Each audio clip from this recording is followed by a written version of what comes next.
Yun. So, ayan.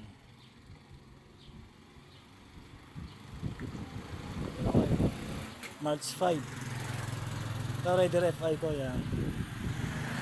2021 model. February 5, 2022 ko na ano, yan, nakuha.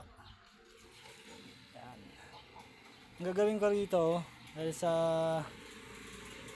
3 years mahigit na ito eh.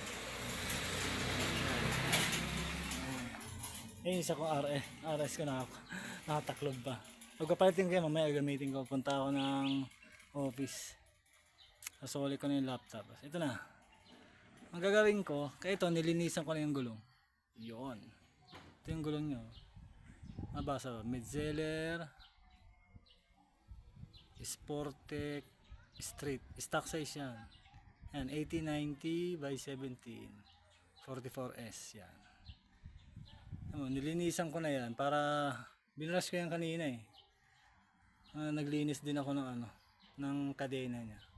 Next time ko na napakita para maglinis ang kadena. Yan. Yung niya, indicator niya na ito, yung labas na. Kita ba? Hindi na. So yung parang niya. Kumbaga yung pinakagitna niya, pudpud na talaga. Yan. Magagawin ko, susubukan ko to i-rides. Na halos labas na tong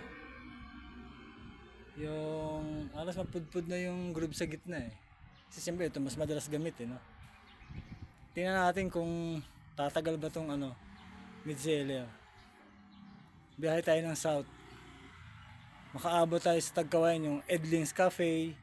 Tapos kung makadiretso pa sa makadiretso pa tayo sa hindi pa nakamatnog Sorsogon to eh.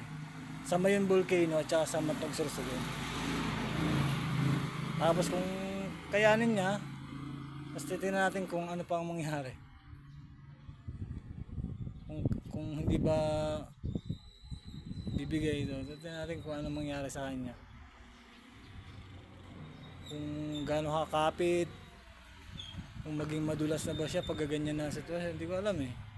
Kasi ako ganyan, pag ganito na, ang ginagawa ko, palit gulong na ako niyan eh. Pero ngayon, subukan ko lang kung anong performance na Metzeler na era rides. Mga siguro, yun, Matnog Sorsogon, mga 600 kilometers yun. Yun. Sa gilid niya, hindi naman ako madalas mag-banking. Ito kasi, hindi naman gamit to. Testingin natin. Yun lang. Pero next week pa to. Nilinisan ko lang to para makita, ma-video yung mismong gulong. Kung gano'ng katibay. First time ko lang itong gagawin eh. Sakali. Sa Metzeler. Tapos yung iba naman, gagawin ko yan. Michelin Pilot Street to nang susunod ko rito. Yun lang. Metzeler. Ano Metzeler natin? Sportec Street. Ganda eh. Ayun oh.